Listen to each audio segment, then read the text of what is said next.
One of my favorite memories as a little girl was my granny-gran making fresh homemade applesauce in the kitchen. Soon the whole house would smell like cinnamon and apples. You know, some would say that the best applesauce comes from McIntosh or Empire apples, while others would say, well, combine Honeycrisp with Granny Smith. It's really just your preference, but a good rule of thumb is the riper the apple, the better. But be careful storing those ripe apples. Did you know that they can make other foods around them ripen faster? Well, luckily our produce manager, Ralph, has some apple storage tips for us.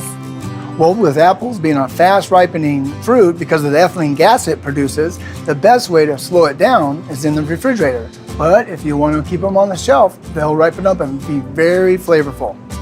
There are more than 2,500 varieties of apples grown in the U.S. alone, and each variety is something special.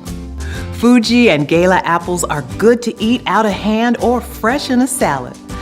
But according to Granny Gran, it's the Honeycrisp and Golden Delicious that will give you the perfect applesauce.